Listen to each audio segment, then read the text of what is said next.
Alrighty then, ladies and gentlemen. Before I talk about the short version of the syllabus, which hopefully you all received, I'm going to talk about the book. Now, the information that I'm going to tell you, that I'm going to say, will only be said 3 times. So the information that I'm going to say will be only said 3 times. Last name? Casillas. Which is signed in for me, Mr. Casillas, please. So again, I'm going to utter the information, disclose the information regarding the book 3 times. And if you understood within those 3 times regarding the book, good. I, just for your information, will not disclose any information regarding the book through email. I'm not going to talk about the book through email. If you send me an email regarding the book, asking me about the book, I will not reply. That's just simply the way it is. You may absolutely ask me in person. That's fine too. But this book, Music 101, A Guide to Active Listening for a Generation Online, is recommended for the course, but it is not required. There's one. This book, Music 101, A Guide to Active Listening for a Generation Online, is recommended for the course, but it is not required. So does that mean we have to buy it? It is recommended, but not required. That's all I can say regarding the book. Okay? So again, if you have any more questions regarding the book, you definitely may ask me after class. Now, many students go on from one course and on to the other. They eventually end up graduating with their associate's degrees, they end up graduating with their bachelor's degrees, but there have been surveys and studies made that most of the students that end up graduating, even getting a bachelor's degree, master's degree, even a doctorate degree, never really learned their professors' names. They never knew who they were. They just figured there was this person talking all the time. That was basically it. So in order to remedy that, I'm going to introduce myself. My name is Carlos Gámez. But for your safety, it would be better that you call me either Professor Gámez or Mr. Gámez. Gámez. Gámez with an A and not with an O. This is Music 101, Section D04. This course is not designed for us to discuss your favorite music, you write a paper on it, and you get an A. Nor is this course designed for you to learn a musical instrument, and by the end of the semester you are able to proficiently and with great skill perform on any given musical instrument. This is not this kind of a course. Nor is this course designed for you to learn how to read and write music. If you want to read and write music and play musical instruments, drop this course immediately, and you should have taken private lessons at least 10 years ago. If you know how to read music and you know how to play musical instruments, that's fine. If you don't, that's fine too. Nor is this course designed to give you the secrets to perform on American Idol or The Voice Factor. This is not this kind of a course. This course is a study on the history of music in Western civilization. Last one? This course is a study on the history of music in Western civilization. This course is a study on the history of music in Western civilization. With that being said, the questions that we'll be asking is, what can we learn from the past that helps us understand the way we understand music today in our own culture, in our own civilization? And is it possible that with this information we can predict the future of music, of course, obviously in 20, 30 years from now? So these are the kinds of questions that we'll be asking. First, the study of music in Western civilization, learning from the past, the way we perceive music to this day, and of course, possibly even predict the future with that help. Now, you're sensitive on the topic of politics, or you just simply don't like politics. You just think it's absolutely boring, then please consider a different course. You don't offend me, just consider a different course. You don't like politics? Quit the course. Talk with Mr. Hernandez, simply say, I want to drop the music course. There should not be a problem. If you're sensitive on the topic of religion, now this one has gotten me in trouble several times. In the past, even though I've warned, religion, please consider a different course. If you don't like the topic of religion, please consider a different course. For the record, I am not a practicing person of this given religion that we'll be discussing in the beginning of the semester. I don't practice that faith. I don't believe in that faith. I do my own thing, but of course that's my personal life. But the information that I will be giving, the discourse, the discussions, will be geared toward one specific religion, denomination, sect, what started as a group. So again, if you're sensitive on the topic of religion, please consider a different course. History was written by the winners, and that's the way it is. Yes, religion had an impact on music, and music served also as an agent for religion as well. So again, sensitive on the topic of religion, consider a different course. Sex. I will do my very best not to discuss this topic very often. In fact, there will be a couple of courses that I do have to probably touch on it a bit. The topic, the subject matter of sex, is not new to music. This is not something that was invented 5 years ago, or 20 years ago, or in the 60s. It's been around for a long time, from the very beginning of humanity. So if you're sensitive on the topic of sex, you feel uncomfortable with it, then please consider a different course. Okay? Now, regarding attendance for this course, for this class, it is now mandatory. Attendance is mandatory. You are responsible for everything that's covered day to day we meet here. So your attendance is absolutely mandatory. New rules, new regulations. In college it used to be that you didn't have to just sign up or sign in. Simply just sat there if you wanted to, or you didn't if you wanted to. Unfortunately, the government and our administration at Doña Ana Community College has new policies. And because of financial aid policies and governmental policies, now we have to keep attendance record. If you cannot absolutely make the class, then you need to speak with me immediately before whatever happens. If you have a doctor's appointment, you need to talk with me before, not after. Now, if an emergency happens, which happens, of course, that's just the nature of life, then that needs to be, unfortunately, documented. I had one student a couple of years ago that killed his grandmother 5 times. Death is not a laughing matter. Death is a serious thing. That also needs to be documented. So if you cannot make the class for some unknown excuse, you need to tell me beforehand. If something happens, that needs to be documented. Doctor's appointment, judge's order, courts, etc., that needs to be documented. And that's the only reason that that absence can be excusable. Okay?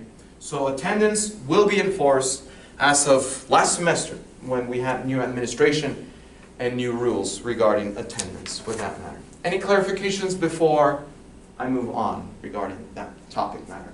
Okay? So all the class discussions and lectures, you are responsible for them. You may not copy, you may not share your notes. Don't share your notes. Whatever class discussions or activities we do in class, that's your work. If I end up knowing that some of you are sharing notes or looking at each other's notes after class, and I know about it, I'm going to have to drop you from the course because you're cheating. That's just cheating. You're cheating in the course. It's your work. If you're here, you get credit for it. You sign up, do the attendance sheet, you get credit for it. And you should be, of course, giving credit for your own work. No other person, regardless, either it's a sibling or a family member or a best friend, has access to your notes. It's your work. You're the one graduating, not your friend. Of course, if the friend graduates with you, it would be nice. But of course, he or she, or it, has to be responsible for their own notes. We don't know what to use these days. I've already gotten in trouble with pronouns. So with this in mind, please take this into consideration. Again, if you have to miss, talk with me. Talk with me. Communicate. Communicate. Communicate. There are 4 exams in the course of the semester. 4 exams in the course of the semester. I will drop the lowest scoring exam. So there will be 4 exams in the course of the semester. And let's just say in one exam you just bombed it. You didn't do so well. Well, I will drop that one and average the 3 highest scoring exams. Just as easy as that. Do not think that, oh, you know, this first exam I did really great. I can sort of lay back on the second exam. You don't know how the third and the fourth exam will come. You don't know. Study diligently for each and every single exam, no matter what. The dates for those exams, the tentative dates for those exams, are displayed there. Those are the dates that we will be having the exams. So of course the percentage of the scoring for the grades of the semester are there in detail as well. Now there is also a final paper for this course. I don't know why the rumors go that, oh my goodness gracious, in the music class we never have any homework. You do have homework. And the homework is the final paper for this course. Because you're in college. In college you're giving long year projects. Of course, a long time ago, when I was much younger, probably around your age, I was trying to do my master's. And it took me 4 years to write my book. That's just the way it is. You have to write a book to graduate. You have a paper to write for 1 semester. Gotta get ready. This is the way the college world works. You gotta write a semester project. That's the goal. You get it done. And that's the way it goes. It's 60% of the course grade. Don't think that because you're doing so well in the exams, you can definitely skip writing the paper. It's like, I can just skip writing. It's 16% of the course. Don't skip the paper. I've had several students where they're averaging between a C and a D, and they didn't write a paper. They're thinking, oh, I'm going to do so well in the final exam. And they ended up getting a C. And the paper they didn't write, they ended up failing the course. Don't monkey around the paper. Write it. Write it. In fact, next week, on Tuesday, I'm going to go into more specifics regarding the paper. If I were you, on Tuesday, after I explain everything that needs to be on that paper, start on it immediately. Do not procrastinate. Get it done, get it over with, and if you want me to give you my inputs, even better. If you have it done, be like, can you criticize it? And I will tear it apart. And that's fine. That's what you should do. Don't take it as like, oh, he's hurting my feelings. No, I'm trying to help you so you can write better. This is the way college process works. My book, it took 10 faculty members to tear it all apart. And then I had to start over again. That's just the fact of life. So get it done.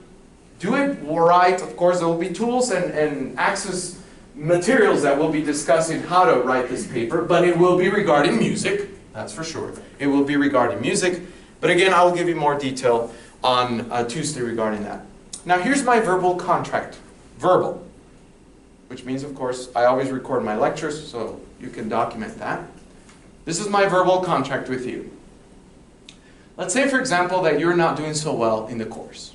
Your exams are just not well, you hate the course, but you just got to do it because it's a humanities and arts credit. You got to do it. But let's say that you work on that paper diligently and you get an A+. You have to get an A+. It has to be a perfect paper. It can't be a B, it can't be a C. It has to be an A+ paper. If you can prove to me that you can write an excellent college level paper and your exams aren't so good, I will give you an A for the course. No questions about it. That's my verbal contract with you. That's my verbal contract. I will have to come up with an excuse with administration. Well, why are you giving this person an A? Well, this person wrote an excellent paper. It's not plagiarized. Definitely checked on the plagiarism website. Doesn't seem to be plagiarized. It's all original work, original thoughts, good arguments, research materials, scholarly sources were used, good grammar. This person deserves an A. Of course, I will have to talk with my chair. The chair has to write a paper, a form, excusing you that yes, you in fact deserve an A for the course. And that's all I have to do. Just have to pick up the phone, call my boss, and be like, this person deserves an A for the course. It's simple as that. This paper is excellent. Read it. So, that's my verbal contract with you. Okay? Any questions regarding the paper? Again, I will go into more detail regarding the paper on Tuesday. Okay? So, with that in mind, you are more than welcome to print out the complete, shall we say, quotes, complete version of the syllabus on Canvas. It's posted on Canvas. If you're not familiar with Canvas, please talk with a librarian or please talk with a computer technician, and they'll be more than happy to help you out with the syllabus. The syllabus is, for this course is about 10 pages long, which of course I have to put a disclaimer and give you all. That's my contract with the school. It gives you the list of activities, tentative activities, subjects to change, etc., etc., etc. So you're more than welcome to read through the syllabus if you want to. But other than that, this short version of the syllabus gives you basically the shell of what's expected for this course. Okay? Anything that I need to clarify before we actually get started? Oh yeah, we're going to get started. It's the first day, but that doesn't mean it's just all introduction. We're going to get started at work. Discussion. No? Excellent then. I'm going to give you a question. We'll start with a question. Simple question. But I want you to think about it. I don't want you to give me a verbal response and thinking, oh my goodness gracious, I need to get 100 in the first day. In fact, nobody starts with 100. That's one thing that I cannot stand with professors, that everybody starts with 100 and you just go down from there. No, that doesn't make sense. You start from the bottom and you work your way up. That's the way life is. I mean, goodness gracious. But nobody starts with 100. Nobody gives me a verbal response. I want you to think of it. I want you to think about this. What is music? I want you to think about the question. I don't want you to go, oh, well, let me look at my act. Well, the verbal, no. I want you to come up with a definition. Yourself. Yourselves, with your own brain. In fact, this is what I want you to do. I want you to think about your favorite style of music, your favorite genre, your favorite style of music. What is it about that music that you like the most? And is it possible for you to provide a definition that defines music? So think about your favorite style of music. What is it about those sounds? Or in fact, this may very well be the case, and I've met people like this in the world, that they hate music. They just can't stand any combination of sounds that resemble any so-called music. They hate it. It's like, no, I hate any music. I just hate it. Okay, well, what is it about that music, or any music, that you hate? Think about the question. I want you to think about the question. I'll give you at least a few seconds to think of it, and see if you can come up with a definition. What's music? What is music?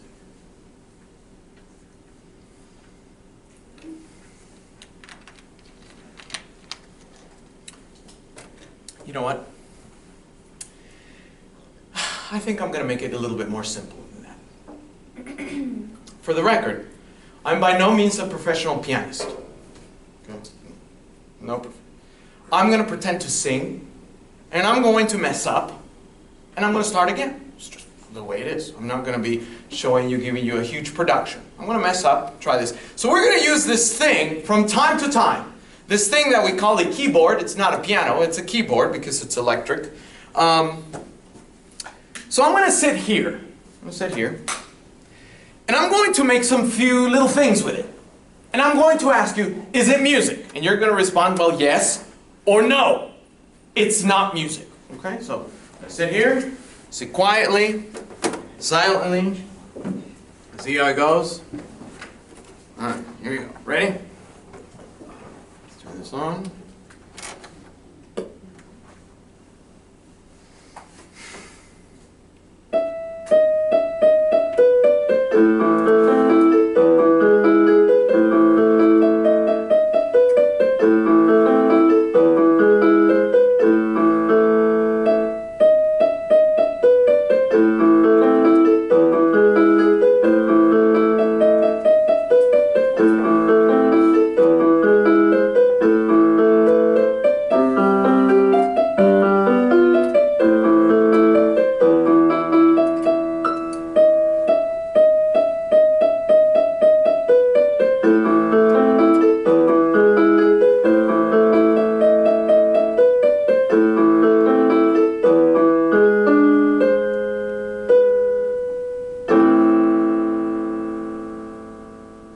Is that music?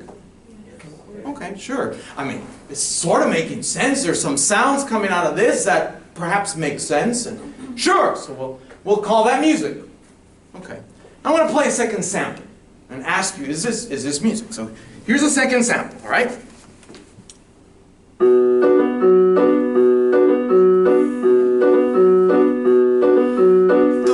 Tú eres el imán y yo soy el metal.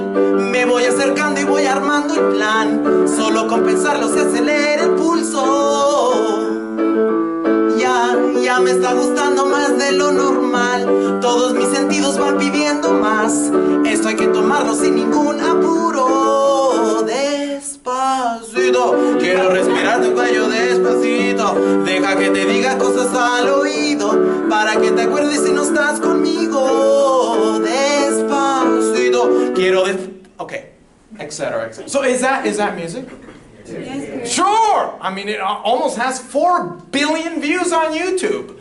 Probably the same person clicking on that video 500,000 times. But nevertheless, it has almost 4 billion views. That's a lot. So certainly, we can certainly claim that that in itself is music. All right, now I'm going to play another one, another sound, and see if you agree that this is music.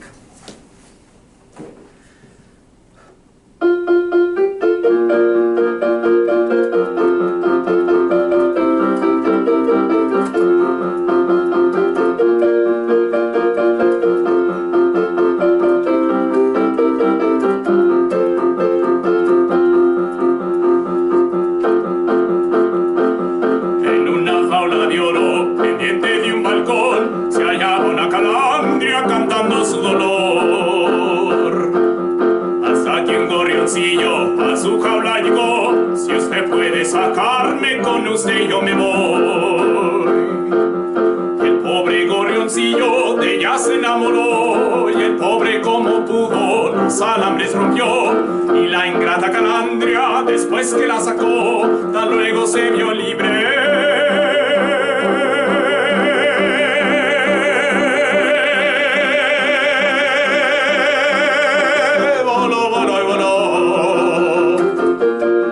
Music? Yes.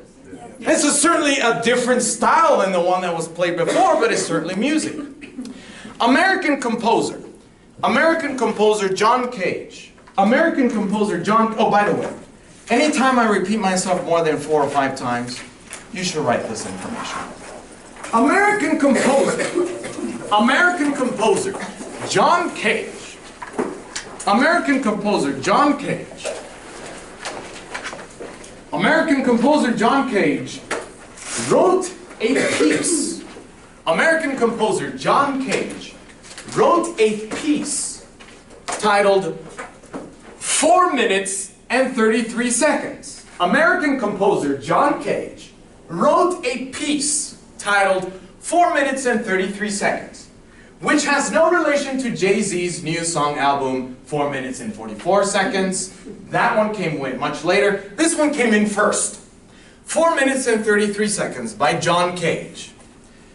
Now, the audience, the people present in this concert of the world premiere of American composer John Cage, everybody was so enthusiastic. They bought their tickets, everybody sat down. The pianist, the person that was going to perform this 4 minutes and 33 seconds, sat on the piano bench without moving a single muscle. He was sitting there for 4 minutes and 33 seconds. The audience began to wonder after a minute and 2, well, is he going to play anything? And there was nothing. The people involved in this production were, of course, not terribly enthusiastic of the fact that they heard nothing. There was no sound, no particular sounds coming out of an instrument. And the person was just sitting there for 4 minutes and 33 seconds. Okay? In 2003, astrophysicists, you know, people that study the whole physics of the atmosphere and, of course, the stars and the planets, etc., NASA people, they discovered in 2003 that a black hole, somewhere in the universe, there's a very low B flat. Now, for those of you that know what a B flat is, perfect, excellent. For those of you that don't know what it is, that's fine. That's fine. That's fine too. We're not going to discuss specifics about what a B flat is. But this is a B flat. This is a sound. So our sound's the B flats. It's all the same note. But one's higher than the others. But apparently, in the universe, there's a sound that's coming out of somewhere. Now, it's not audible to the human ear. Humans can't hear it. But apparently, their machines, the astrophysicists' machines, they're picking something up. Now, what makes this discovery tremendous is that in space, You cannot produce a single sound. Anybody know why you cannot produce a single sound in space? Go for it, Ms. Sanders. There's no wave, there's no magnetic wave or anything. Yeah, there's no oxygen, no air. There's absolutely no air running in space. Unlike what you see in Star Wars and Star Trek, where no, false, very false. You can't do that. That's why astronauts have to wear those ridiculous costumes to go up in space, because you know what happens if you go up in space without any of that garment? You will float. You won't just float, you'll explode, because 70% of your body is oxygen. It's water. And a big component of water is oxygen. And if you have nothing of that, you'll explode. It's a very bad thing. So that's why sound can't travel. If you have no oxygen, no air, there's no sound. However, in 2003, when it was discovered, it was a huge discovery. It's like, where in the world is the sound coming from? This makes no sense. There can't be anything up there. There's no air. Why is it coming up? So that's why it was a huge discovery. However, musicologists. Oh yes, musicologists. Second time repeat. Musicologists. Musicologists. I'll spell it out for you. Musicologists. There is such a thing as a study of music. The experts in the study, there is such a thing as musicology. So you have biology, criminology, you have musicology. Let's just know. Musicologists, most of these musicologists either teach in colleges, experts in the study of music, they do research, and also they, of course, contribute to either very big recording companies. They're around.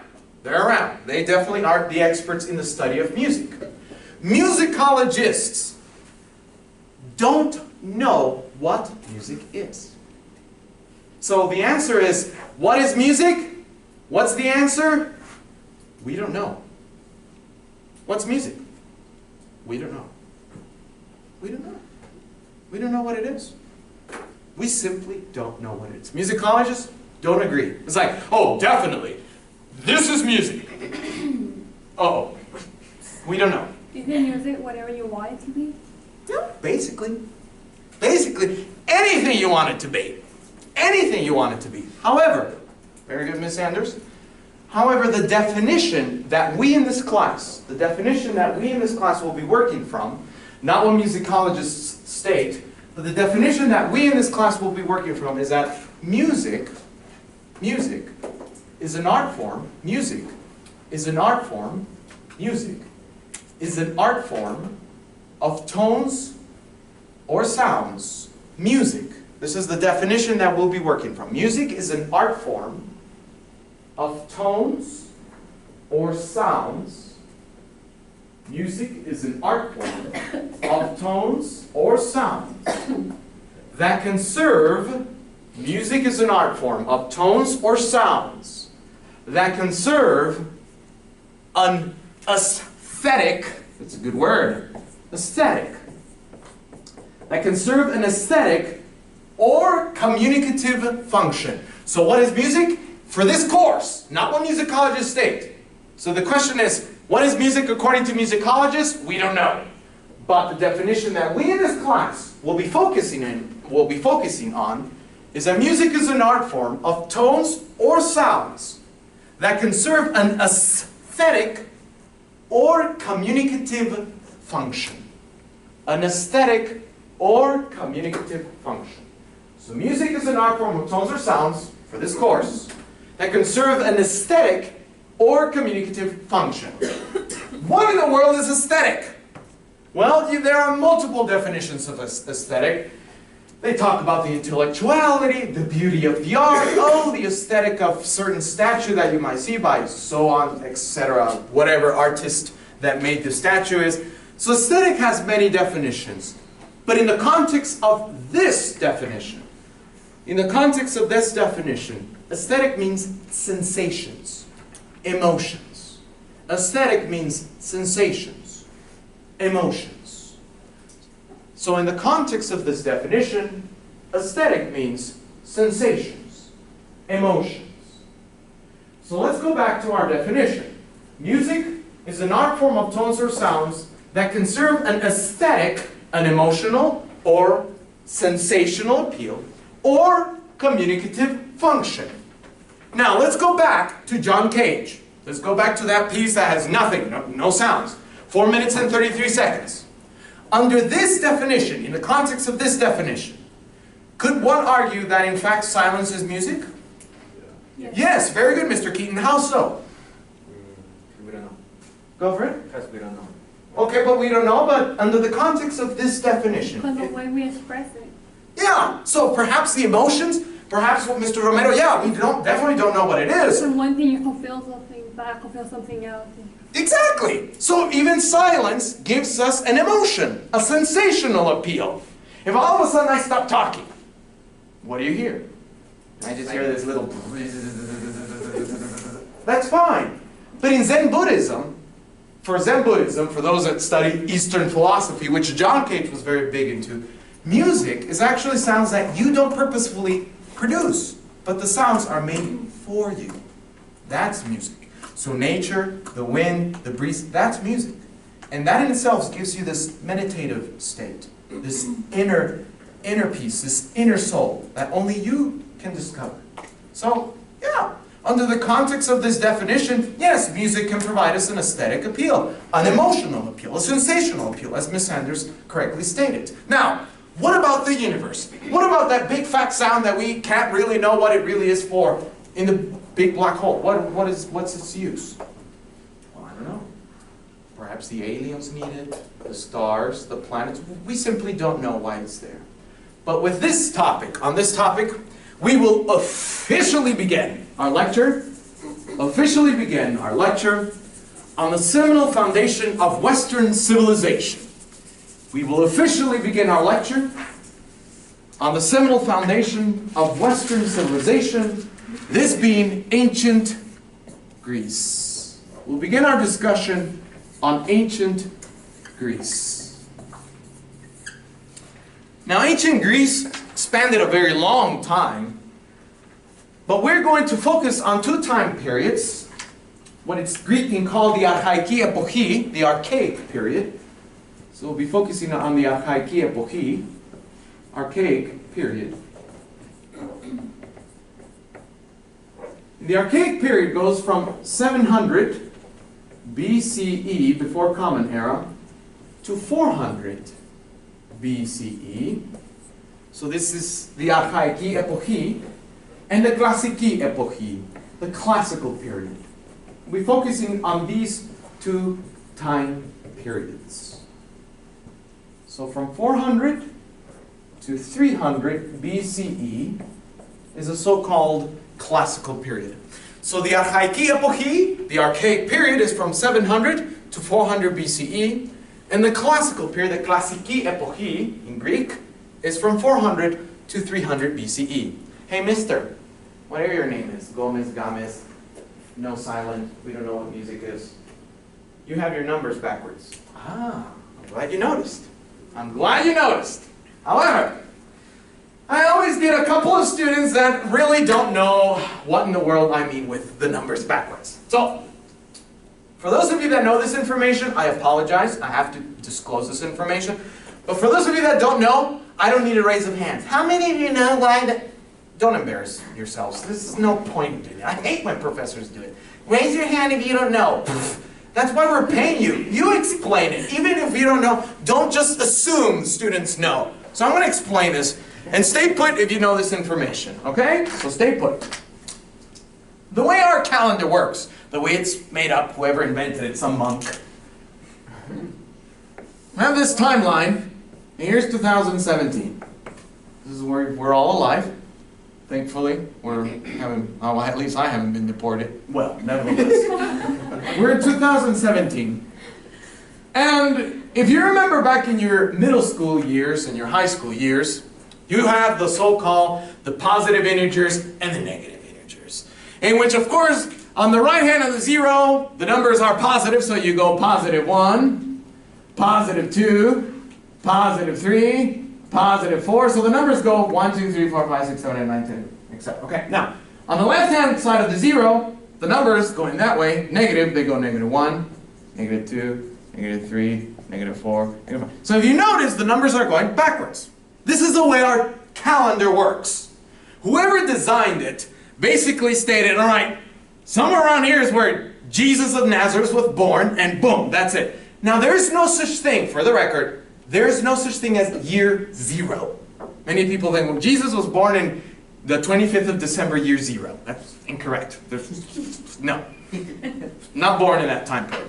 Basically what happens is we have BCE 1, AC 1. That's it. Just jumps from 1 to 1. It has no 0. There's no year 0 that everybody's in limbo. It's like, what's birth? We don't know. So that's it. That's the way our calendar works. So if you notice, so we go, keep going. So the 7 comes before the 4. So we're talking, well, 700 to 400 BCE. So it's a long time ago. It's like, here we are. It's like, woo, a long time ago. So since time travels this way, so the 7 comes first, the 4 then, and then from the 4 to the 3, the classical period, and off we move this way. So this is the way our calendar is designed. So for those of you that know this information, I apologize, but for those of you that don't, I don't need to know you didn't know this information. But this is the way our calendar works. So for the Greeks in antiquity,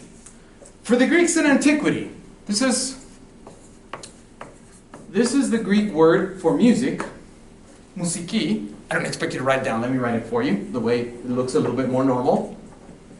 Musiki. This is the way it's usually spelled out, transliterated. But this is the Greek. Musiki. Musiki. Musiki, for the Greeks in antiquity, this is where our word music comes from. Musiki. For the Greeks in antiquity, musiki encompassed both the art of enjoyment and the science of mathematics. For the Greeks in antiquity, musiki encompassed both the art of enjoyment and the science of mathematics. For the Greeks in antiquity, musiki encompassed both the art of enjoyment and the science of mathematics. That was musiki. Musiki for the Greeks in antiquity encompassed both the art of enjoyment, that you can enjoy yourselves, but it also encompassed the science of mathematics. Musiki encompassed both the art of enjoyment and the science of mathematics. That's musiki. Musiki encompassed both the art of enjoyment and the science of mathematics. Now, I'm not trying to say that today's artists are by all means scientists. Oh my goodness gracious, they are no, they're nowhere even close to scientists. But let's see. I'm going to give you a little story. Just follow along with the story. This is a make-believe story. Hopefully that you can follow along. Let's pretend that you are 9 years of age. 9 years of age. I don't know why I selected 9. 9 years of age. You're 9 years of age and your father is in the construction business. Your father's in the construction business. This is back in ancient Greece. And he has to construct some temple of Apollo. Doesn't matter what it is. Some temple of Apollo. And one Saturday morning, he wakes up. Of course, your mom wakes up as well. Of course, dad and mom. They're both awake. And dad is like, my son, my daughter, mijo, mija, bless you. Mijo, mija. Well, actually, it would have been in Greek, so it would have been something like, I don't know, ogiusmu, okoribu, somewhere around that. So it would say in Greek. So, would you like to come along with me? And perhaps you'll see some of your kids there to play in a construction site. Of course, you won't be helping me, but maybe perhaps you can be out there just playing, and you can see few friends of yours. Okay. So you go along. You go, and you're in the construction site. Your dad is somewhere around building the temple. And you're wandering around, and you come across a string line. Now, for those of you not familiar with string line, looks familiar like this. String line is one of the oldest tools in construction, in humanity, really. It's been around since ancient Greece. I mean, a long time ago. This thing has been around. These string lines have been around. And it helps in the construction, obviously. Today, now we get all fancy with lasers and things of that sort. But even right now, you go on Sunland Park right here on I-10, and the construction workers are still using these. And you see them right there. It's like, can't build a straight line even with our computers. No, it's just simply certain tools will never die away. So you come across a string line in the construction business. And there you are, just sort of plucking along, just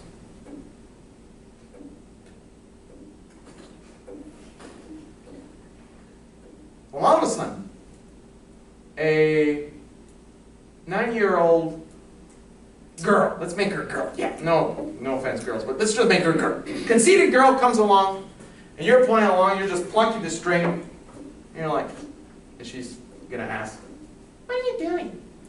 Oh, I'm just here, just sort of plucking the string. It looks pretty sturdy from both ends here, and I'm just sort of looking how it looks like. That's kind of stupid. And so she steps on the string line. You as a smart aleck, you're going to pluck from one side of the string and onto the other from a foot. What? Did you hear that? Do it again. Oh my God, it creates different sounds. Do it again. Now, I'm not trying to imply this is exactly the way musical instruments came to be. It's like, oh my goodness, different sounds, musical instruments. No, but what hopefully you've discovered is that in essence, what you've done is that with the original two reference points, remember that back in geometry, two reference points, what you've essentially done when that conceited girl stepped on that string line, she added a new reference point, of course altering the tension of the strings, and she divided the strings into two parts. And eventually wherever she steps on it, and the length and the width, not the length, but the length of the string itself, of course, it shortens or longs the string. And in essence, creates different sounds.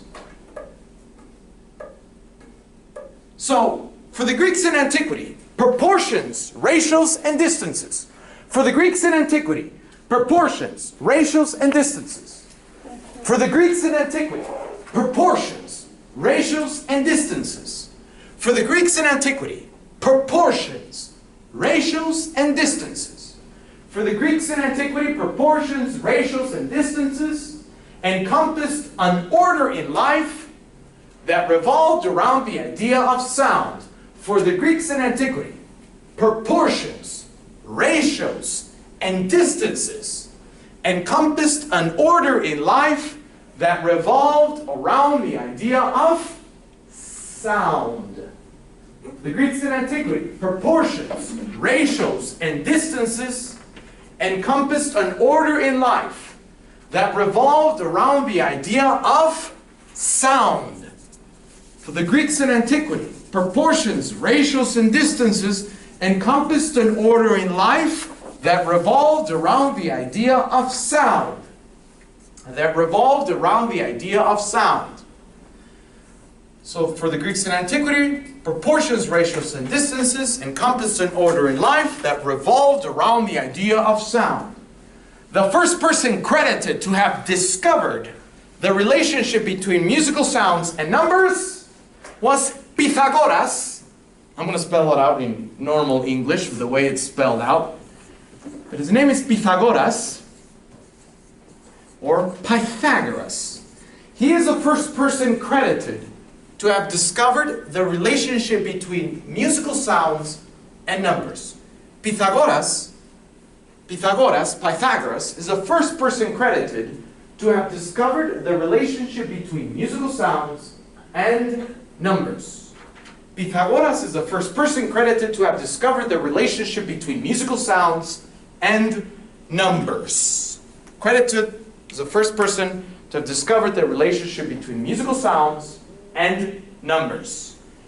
Pythagoras is the same person that haunted your high school and middle school years with a so-called Pythagorean theorem, in which a squared plus b squared equals c squared. I would have been a little bit worried if you would have said e squared or f squared, c squared. So a squared plus b squared equals c squared. This is that same person. And this person is credited to have been the first to have discovered the relationship between sounds and numbers. Pythagoras allegedly stated, this is what he allegedly stated. Pythagoras allegedly stated, the mathematical ratios this is what he stated. The mathematical ratios, Pythagoras allegedly stated, the mathematical ratios of movements,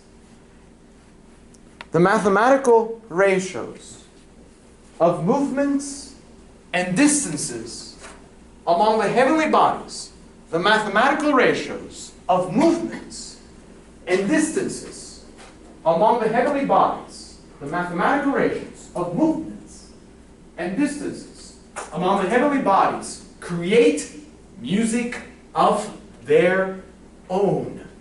The mathematical ratios of movements and distances among the heavenly bodies, create music of their own. So the mathematical ratios of movements and distances among the heavenly bodies create music of their own. This alleged quote is known as the theory of the harmony of spheres. The theory of the harmony of spheres. The theory of the harmony of spheres. This is known as the theory of the harmony of spheres. What is the theory of the harmony of spheres? The mathematical ratios of movements and distances among the heavenly bodies create music of their own. This is known as the theory of the harmony of spheres. The theory of the harmony of spheres is this quote that Pythagoras stated, the supposed quote, the alleged quote that Pythagoras stated. What does this mean? Pythagoras, and for many centuries in Western Europe, people were convinced that if you went up in space, you heard music. They were convinced. It's like, oh, there's music up there. They believed it. They swore that it happened, that there was some way you heard music. Why? Because according to Pythagoras, the stars and the planets were connected with strings. That's why you get the zodiac shapes and all this, because they were all connected with strings. And those strings can be adjusted with sounds, just like the string line. So in fact, for them, the Greeks in antiquity believed that even from where I'm standing and where you're sitting, that can be calculated mathematically, but it can also be heard musically. So we were all in harmony. It's a perfect musical word. We were all in harmony. You are in harmony with me, I'm in harmony with you. The world and the universe revolves around music, around sounds. That's why whenever today we say, oh, look at that cute couple. It doesn't matter, gay, lesbian, I don't care. We don't even get into that discussion. Gay, lesbian, straight, doesn't matter. We talk about a couple and we say, oh, look at them. They're in perfect harmony. Harmony. Perfect. When people get along, they're in harmony. Or if you're lonely like me and you don't find anybody, you go to eharmony.com. And then you pay $55.99 for the first 3 months. And then you pay $27.99 for the following after months. And you probably won't find anybody anyway.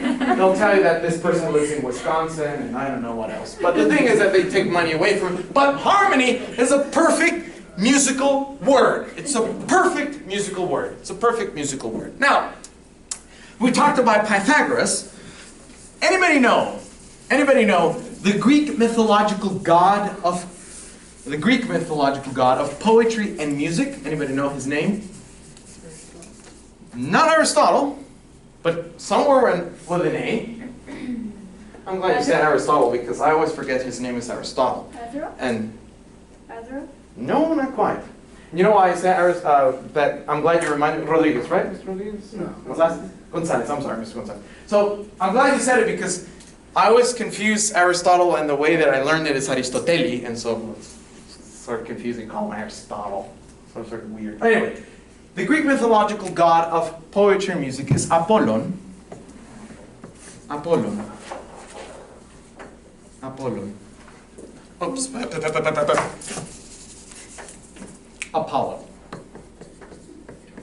His name is Apollo. That's the way we call him. But his real name is Apollon. That's the Greek name, Apollon.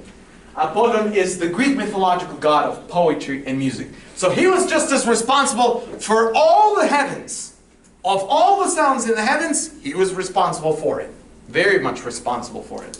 He was the man, or the God, excuse me, responsible for that. All right, you know what? Mr. Gomez, Harmony, lonely guy, whatever. I don't really understand what this is going forth. I mean, I just don't get it. I don't understand how this is going to affect my life. It probably won't. You're right. Probably won't. But before you quit on me, and before you consider a different course, I want to ask you a series of questions.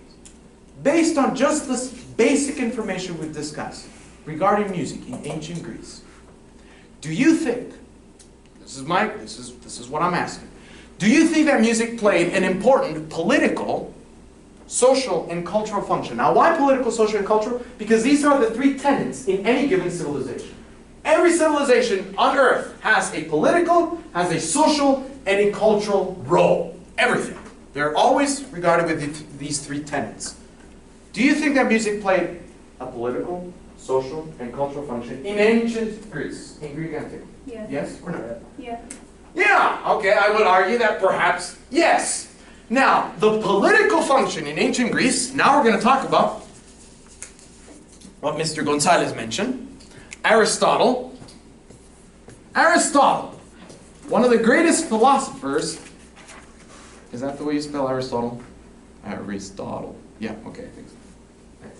Yes, Aristotle. Aristotle, one of the greatest philosophers of ancient Greece, he lived in the classical period. This guy lived in the classical period.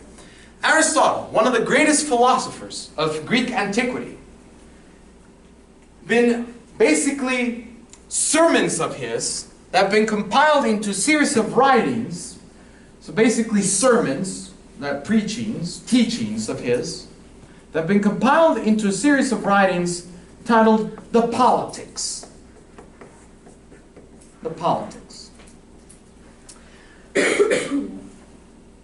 Aristotle, in his book, or at least in the series of writings titled The Politics, I want to say Aristoteles so bad. I'm going to call him Aristoteles. Okay, Aristoteles, this guy, Aristoteles wrote this series of basically sermons of his that have been passed down through generations. And in book number 8, Aristoteles discusses the function of music politically. Aristoteles discusses the function of music politically. In book number 8, Aristoteles discusses the function of music politically. Aristoteles discusses the function of music politically in book number 8. And this is what he states. Aristoteles states that music should be practiced. Music should be practiced. So music should be practiced. For Aristoteles, music should be practiced for the sake of education and purification. Aristoteles discusses the function of music. Music should be practiced for the sake of education and purification. Music should be practiced for the sake of education and purification. For the sake of education and purification. What in the world does that mean? Simple. Aristoteles was convinced that if you heard music that gave messages as far as listening and obeying authority, following stop signs. Of course, they didn't have stop signs in ancient Greece, but nevertheless, we have them today. If you follow the rules of a functioning government, and music encourages you to do this, then music is doing its role by educating the audience, and in turn gives you purification. What does he mean? He means that basically, that if you listen to music that gives you good things to obey, to listen to follow the rules, this in turn will give you a peace of mind, a pure soul. I'm not talking heaven, hell, the devil. And the Greeks in antiquity believed everybody had souls. That's the thing. And you had to take care of the soul by simply being a good person, following the rules of a functioning government. It has nothing to do with religion. In fact, religion and politics were the same thing. But if you obeyed, like if you went to court when they told you to go to court, or if you have to pay child support and you're paying child support, this in turn gives you a pure soul. This is what music should do. Music should encourage you to do good things of a functioning government. So that's why we have to listen to our authority. If our authority police pulls you off to the side, turns off your sirens, you pull off to the side, you don't go chasing down I-10 and being on the news that you are escaping from El Paso and going off to Mexico. Can't do that. You have to stop. Stop, listen to the cop, pay your ticket, go to court, etc. So this is what Aristotle argued. Now, what about the social function of music in Greek antiquity? Well, music was everywhere. Music was also used as medicine. Music was also used as medicine. Music was also used as medicine. Music was also used as medicine. For the Greeks in antiquity, music was also used as medicine. Music was also used as medicine. This is to say that if you are sick, I was like, doctor, I have something, a pain in my back, can you help me? And he was like, yeah, surely. Lay down on this table. And they had these. They had these tables, basically Pythagorean harps, that's what they call them. And the doctor would go underneath, and you were laying down on this one flat thing, table, and he would begin playing. And so they believed that the vibrations of the body, of the music that the doctor was playing, would eventually heal you. If you weren't healed, then that doctor wasn't a good musician. So he went to another one until he found the one. Of course, they didn't believe in all these antibiotics and things of that sort. I mean, they had plants, that's for sure, but they believed that music served as medicine. And that is a social issue. I mean, we all need some kind of a functioning medical treatment in every single country. Now, what about the social gatherings? Do you think the Greeks in antiquity had some kind of parties and all this other stuff? Do you think they partied? Absolutely. They partied like nobody else. And here's one thing that's different from us, at least the Greeks and ourselves. The Greeks all believed that everybody could play every instrument, or any instrument they wanted. They themselves produced their own music. Unlike today, we actually listen to an artist. I was like, oh yeah, I really like Korn. Okay, you might really like Korn, but why is Korn doing their music? Why can't you do your own? Or Beyonce Lemonade, why are you listening to her music? Why can't you produce your own lemonade? You know, you would do your own music. And so the Greeks in antiquity believed that they had to produce their own music. So they all had musical instruments. And so they would compete. It's like, nah man, I'm much better than you are. Look, try it. Yeah, I'm much better. So they all had these singing competitions, etc., etc. So they all had very much an involved social gathering. What about the cultural function of ancient Greece? This is where we get to Omiros.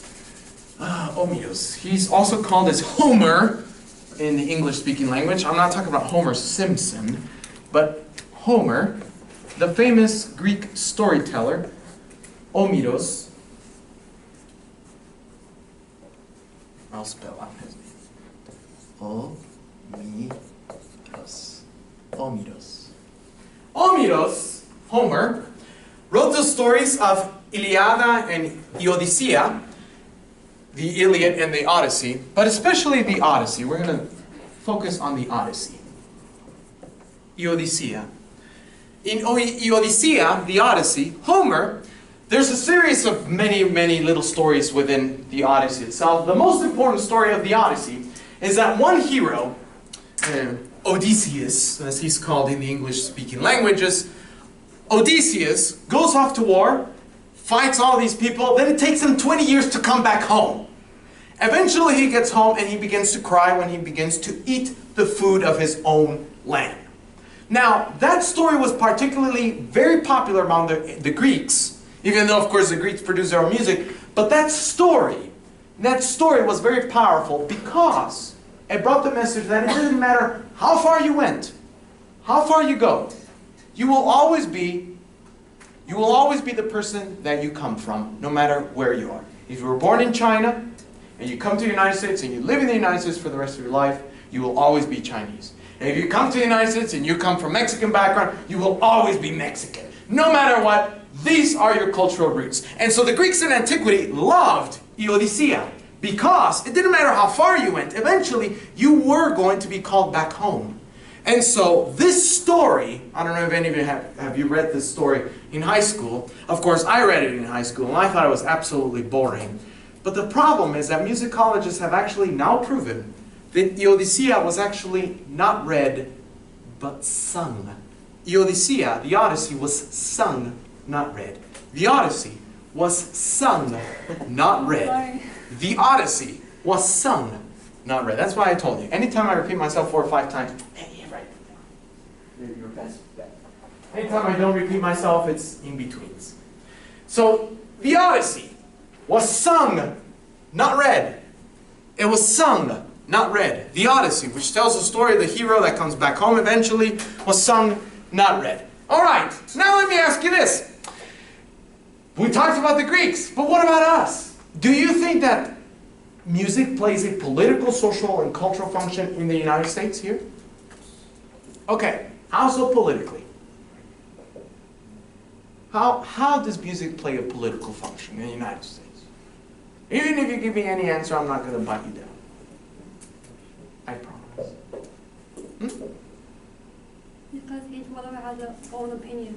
Like Oh. maybe you hate it and I love it, but she thinks it's depressing. You know what I mean? Like, and you all like. All right, Miss Sanders, very well. So you're talking like human politics, like local, like Yeah. the way we. But what about national politics, like Hillary Clinton, Trump, that kind of stuff? Does it have a political influence? Yeah, it's like the one like Tupac.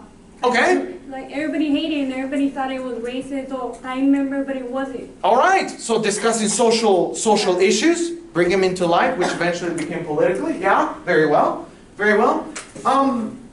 What else besides what Miss Sanders mentioned? What else can be a cultural, a political function? Name? Amen. Sorry. Amen. Amen. Last name? Perez. Perez. Mr. Perez, would you sign this for me, please, before you sit down? Yeah, that's another one. But how else does music play a political function in the United States besides the Tupac or NWA? How else does it play political function? Because they're always mentioning their name. So political figures are being mentioned. Like folk Trump. Very good. Munoz, right? What last name? Sorry. Hernandez. Hernandez. Very good, Mr. Hernandez. Yes, Hernandez. That means you are Christian, right? Yeah. Very good, Mr. Hernandez. Very good. Mentioning their names. And here's one thing, and I'll give you an example of that. In 2008, I don't know if you were alive in 2008. You were probably very little at that time period. But in 2008, the first time when Barack Obama was running for president, remember Barack Obama? He was president before the one we have now. So Barack Obama, the first time he was running for president, he was running against Senator John McCain at the time period. I don't know if you know John McCain. John McCain's still alive. Now he has brain cancer, etc., which is sad, of course. But he's from Arizona. He was running for president. He didn't have a fat chance to win the presidency. Everybody knew it. But he was running as a Republican because we had already 8 years of George W. Bush, which was a disaster. And of course, Obama was going to fix everything. Everybody was convinced. But McCain knew that he needed the Latino vote, which of course Trump only won like 25% of the Latino vote, so he really didn't need it. But nevertheless, McCain knew that in order to win the presidency, he needed the Latino vote. So what did he do? He went to Daddy Yankee. Everybody familiar with Daddy Yankee? Yeah. Daddy Yankee. He's the guy that sings with Luis Fonsi on this Despacito and, gasolina, gasolina, etc. So he's very, whether you like his music or not, that's fine. That's fine if you don't like his music, but the man makes a load of money from the music industry. A lot. Whether you like his man or like his... The man is successful in the music industry. Very successful. He certainly has a lot more money than I do in my bank account. So, he is successful.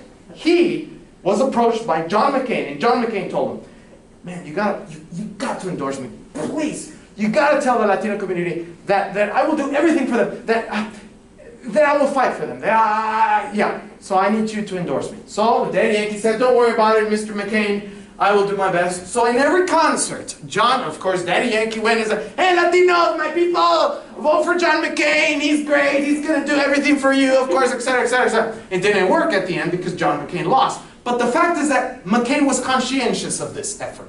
And so he needed to get into the music industry, literally, a musical figure, in order to get a political statement out for himself.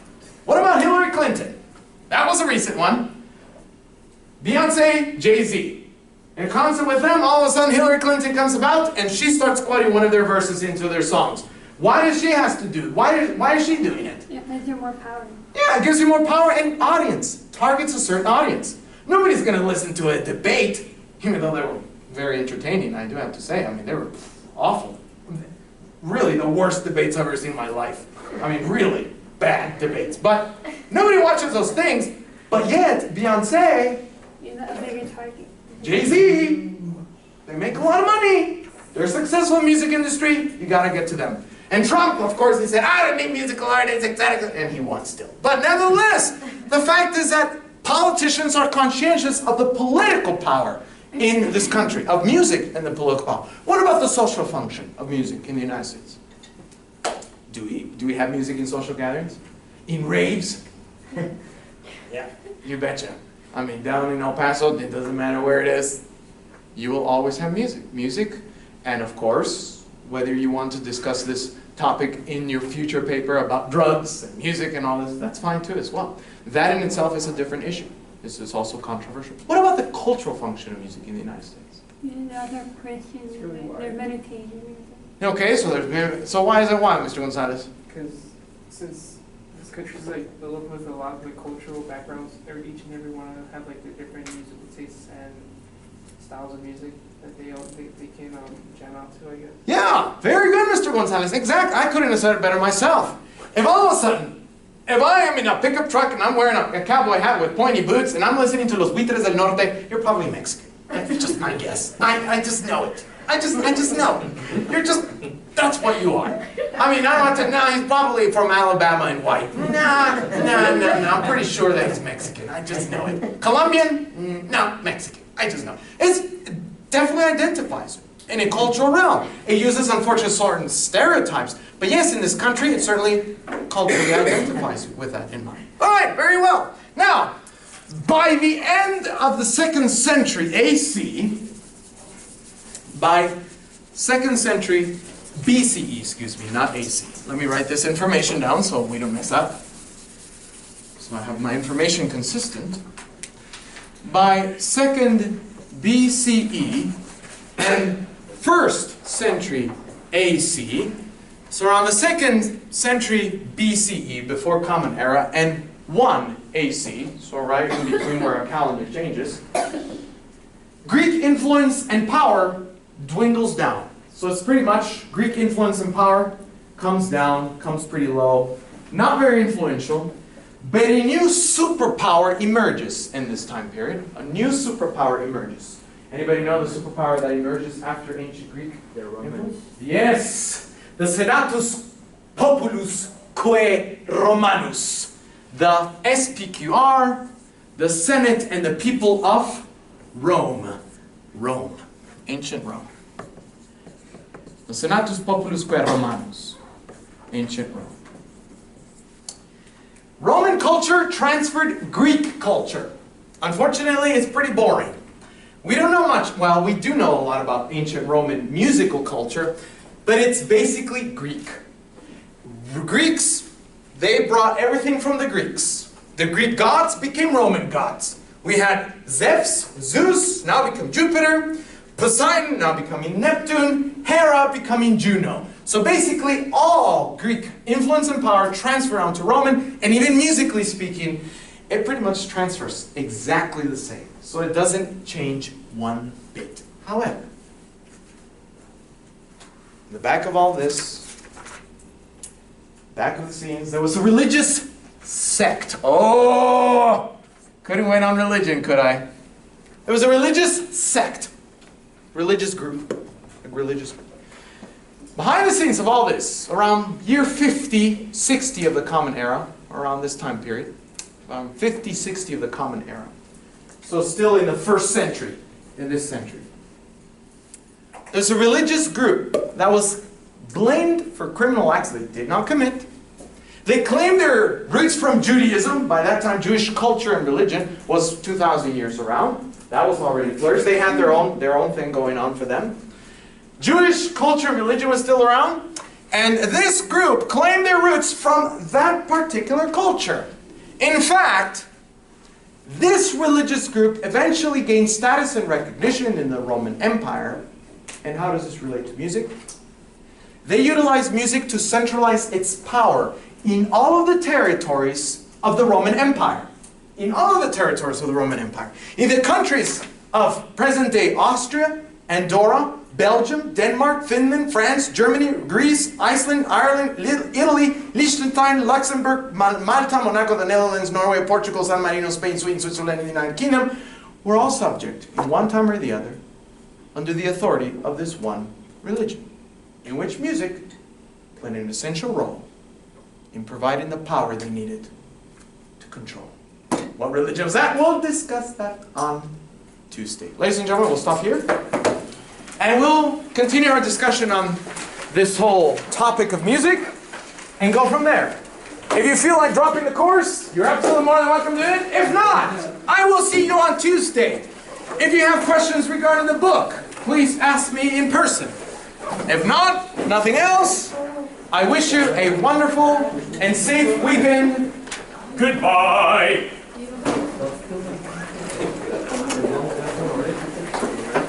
Very good, Mr.